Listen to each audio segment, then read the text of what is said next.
Relationship between refractive index and critical angle. इससे पहले जो हमने इस तरह का प्रॉब्लम सॉल्व किया था वो वाटर के लिए हमने किया था, और अब हम यहाँ पर प्रिज्म यूज करेंगे, एक राइट एंगल प्रिज्म यूज करेंगे, और उसमें हम देखेंगे कि हम क्रिटिकल एंगल किस तरह फाइंड कर सकते हैं। जो हमारे पास मैथमेटिकल मेथड्स है उसके सेम है, लेकिन जो मीडियम हम यूज कर रहे हैं वो डिफरेंट है। यानी एक हमारे पास एयर होगा और दूसरा जो है वो प्रिज्म होगा। सो अगर आप यहाँ पर देखें स्टेटमेंट में क्या गिवन है, a ray of light is incident on a right angled prism. एक राइट एंगल्ड प्रिज्म है, मतलब उसमें एक जो एंगल है वो 90 डिग्री के इक्वल है। अगर एक एंगल इसमें 90 डिग्री का है तो फिर इसको हम कहते हैं राइट एंगल्ड प्रिज्म। यू हम बना सकते हैं, यानी ये आपको उस प्रिज्म का एक फेस नजर आ रहा है। जब आप उसको इस फेस से देखेंगे तो आपको प्रिज्म इस तरह नजर आएगा, यू राइट एंगल प्रिज्म। आप देख रहे हैं कि ये जो एंगल है ये वाला, दिस इज 90 डिग्री। सो जब एक एंगल इसमें 90 डिग्री हो तो फिर हम कहेंगे कि ये हमारे पास है राइट एंगल्ड प्रिज्म। अब देखिए राइट एंगल प्रिज्म पर क्या होता है, refractive index of right angled prism is 1.5। इसका रिफ्रैक्टिव इंडेक्स हमें गिवन है n, जो कि है 1.5। और रिफ्रैक्टिव इंडेक्स हमने पहले पढ़ा था कि हमें मुख्तलिफ क्वांटिटीज के बारे में बताता है। पहले तो यह है कि लाइट रे जो है वो इसके अंदर जब एंटर होती है तो उसकी बेंडिंग कितनी होती है, उसकी अमाउंट हमें बताता है कि अपने डायरेक्शन से कितना वो डायरेक्शन चेंज कर लेता है अपने ओरिजिनल डायरेक्शन से। दूसरा हमें ये बताता है कि लाइट रे की जो स्पीड है वो कितने अमाउंट की चेंज हो जाती है दूसरे मीडियम में। और अगर हम देखें तो यहाँ पर जो रिफ्रैक्टिव इंडेक्स है 1.5, इसका मतलब आप दोनों तरह से एक्सप्लेन कर सकते हैं। बेंडिंग की मदद से भी इसको एक्सप्लेन कर सकते हैं, यानी कितना एंगल उसका चेंज हो जाता है, और इसको आप स्पीड्स की मदद से भी एक्सप्लेन कर सकते हैं कि उसका लाइट का जो स्पीड है लाइट रे का वो कितने टाइम्स उसमें चेंज हो जाता है, उसमें वेरिएशन कितना आता है। सो ये उसका गिवन है रिफ्रैक्टिव इंडेक्स 1.5। और फिर क्या कहते हैं, calculate critical angle for prism. इसके लिए अपने क्रिटिकल एंगल फाइंड करना है when total internal reflection occurs as the ray enters back into the air. यानी लाइट रे है वो कंसीडर कर ले, आप एक लाइट रे कंसीडर कर ले। सपोज यूं आ रही है एक लाइट रे, मैं यहां से ले लेता हूं, ये एक लाइट रे है, इसके साथ स्ट्राइक करती यहां पर। जिस पॉइंट पर स्ट्राइक कर ले हमने पहले पढ़ा था कि सरफेस के लिए उसी पॉइंट पर हम एक परपेंडिकुलर लेते हैं जिसको हम नॉर्मल कहते हैं। यानी ऐसा आप एक लाइन सेगमेंट ड्रा कर ले जो इस सरफेस के लिए 90 डिग्री का एंगल बनाए, इसको हम कहते हैं नॉर्मल। और ये हम किस लिए लेते हैं, क्योंकि हम यहाँ पर नॉर्मल के लिहाज से एंगल्स की मेजरमेंट करते हैं, तो इसीलिए जिस पॉइंट पर स्ट्राइक करती है उसी पॉइंट पर हम नॉर्मल लेते हैं, और इसको हम डिनोट करते हैं n और n प्राइम से। चूंकि नॉर्मल है तो इसको हम डिनोट करते हैं n से। अब देखिए ये जो यहाँ पर एंगल बनाएगी इसके साथ इसको हम इंसिडेंट एंगल कहते हैं, या इसको आप थीटा i कह सकते हैं, एंगल ऑफ इंसिडेंस। जब ये इंटर होती है ये रे इस दूसरी मीडियम में, देखिए एयर से जा रही है और प्रिज्म में एंटर हो रही है, ये है एयर, यहाँ पर जो मीडियम है एयर में आ रही है ये रे, और प्रिज्म में एंटर होती है। और प्रिज्म का जो मीडियम है वो यहाँ पर हमें गिवन है, वो किस चीज से बना है, ग्लास से बना है।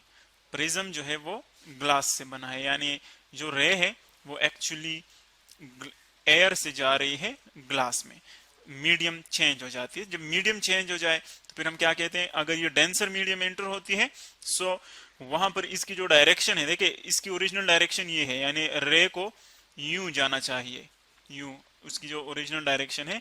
लेकिन जब ये इस मीडियम में एंटर होती है तो ये अपनी डायरेक्शन चेंज कर लेती है, यू बेंड हो जाती है। लेकिन किस डायरेक्शन में बेंड हो जाती है, नॉर्मल की तरफ।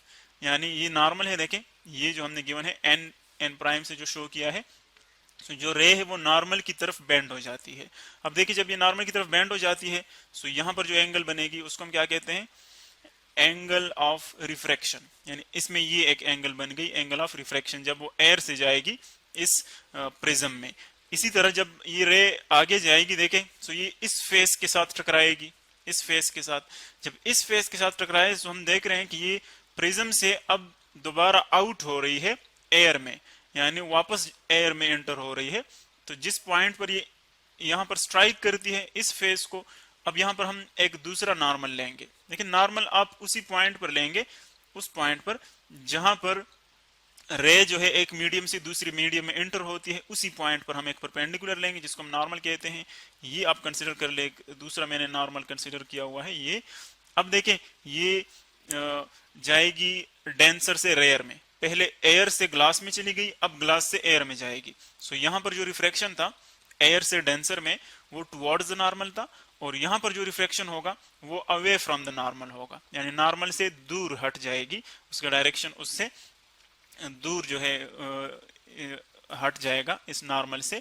सो हम यहाँ पर टोटल इंटरनल रिफ्लेक्शन की बात कर रहे थे। जब ये अगर ये इंसिडेंट रे हम इतना रखें, ये जो इंसिडेंट रे है, सॉरी ये इंसिडेंट रे नॉर्मल के साथ हम लेते हैं।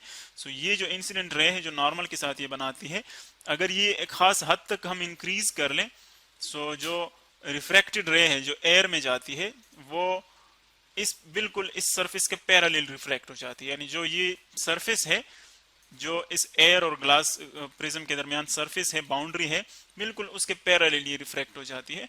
तो जब इस तरह का रिफ्रैक्शन हो जाए तो यहाँ पर एक एंगल बनता है, एंगल ऑफ इंसिडेंस, उसको फिर हम क्या कहते हैं, क्रिटिकल एंगल। यानी सिंपली अब यूं कह सकते हैं कि क्रिटिकल एंगल वो एंगल है जिसके लिए एंगल ऑफ रिफ्रैक्शन 90 डिग्री के इक्वल हो जाए। देखिए 90 डिग्री के इक्वल है, बिल्कुल इसके परपेंडिकुलर, नॉर्मल के परपेंडिकुलर ये रिफ्रैक्ट हो रही है। सो जब ये एंगल 90 का हो, सो उसके लिए जो एंगल ऑफ इंसिडेंस होगा वो क्रिटिकल एंगल होगा। अब यहाँ पर जो एंगल बनेगा एंगल ऑफ इंसिडेंस, ये इसको हम क्रिटिकल एंगल कहते हैं और इसको हम सी से डिनोट करते हैं। सो हमारे पास प्रॉब्लम जो है वो इसी पॉइंट के ऊपर है कि जो एन है, एन रिफ्रैक्टिव इंडेक्स, वो हमें गिवन है 1.5, और हमने क्या फाइंड करना है, क्रिटिकल एंगल, कि इस प्रिज्म के लिए क्रिटिकल एंगल क्या होगा ग्लास के लिए, वो हम फाइंड करेंगे सी।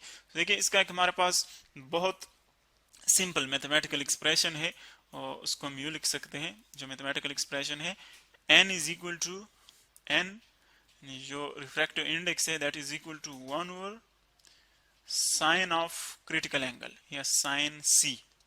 और अगर आपने सी फाइंड करना है तो जस्ट इन दोनों को रिप्लेस कर ले, ताकि ये इक्वेशन जो है और भी सिंपल हो जाए। साइन सी को यहां पर ले आए, एन को यहां पर ले जाए, सो ये इक्वेशन बन जाएगा साइन सी जो है हमारे पास यू बन जाएगा, इसको हम सिंपली लिख ले, साइन सी यानी sine of critical angle is equal to 1 over N. अब n की वैल्यू हमें गिवन है तो जस्ट इसमें आप वैल्यूज पुट कर लें। 1 ओवर n जो है वो 1.5 है, n 1.5 है। अब देखिए आप 1 को 1.5 पे डिवाइड करें तो इससे क्या आता है, 1 डिवाइडेड बाय 1.5, इससे आता है 0.66, 0.66। ये जब हम 1 को इस पे डिवाइड करते हैं 1.5 पे तो इससे आता है 0.66। अब देखें साइन सी की वैल्यू हमारे पास ये आ गई, sine C is equal to 0.66। अब चूंकि हमने सी फाइंड करना है, सी को फाइंड करना है, तो इस साइन पे डिवाइड कर लें, या साइन को आप सिंपली वैसे डायरेक्टली यहां पर ले आ सकते हैं। जब आप इसको यहां पर ले आते हैं, देखिए यहां पर इसका पावर क्या है, +1 है। सो यहां पर आकर क्या हो जाएगा, -1, इनवर्स बन जाएगा। सो हम इसके लिखते हैं सी अपनी जगह पर, साइन को यहां पर आप ले आते हैं तो ये बन जाता है साइन इनवर्स, और जो 0.66 है वो अपनी जगह पर रहेगा। अब आप साइंटिफिक कैलकुलेटर से इसको इजीली कैलकुलेट कर सकते हैं। जस्ट आप 0.66 का साइन इनवर्स ले लें, यानी साइन इनवर्स क्लिक कर लें और फिर 0.66 और फिर इक्वालिटी का साइन, तो आपके पास जो आंसर है इसका ग्लास के लिए क्रिटिकल एंगल वो आ जाएगा 41.8 डिग्रीज। या अगर हम अप्रॉक्सीमेट आंसर लेना चाहें तो हम 42 भी लिख सकते हैं। यानी ग्लास के लिए जो क्रिटिकल एंगल है हम आमतौर पर 42 लेते हैं, और जो इसकी एग्जैक्ट वैल्यू हमारे पास वो आती है 41.8 डिग्रीज। यानी अगर इंसिडेंट रे जो है, इंसिडेंट एंगल ऑफ इंसिडेंस वो इतनी हो, तो फिर जो रिफ्रैक्टेड एंगल होगी वो नॉर्मल के साथ 90 डिग्री का एंगल बनाएगी।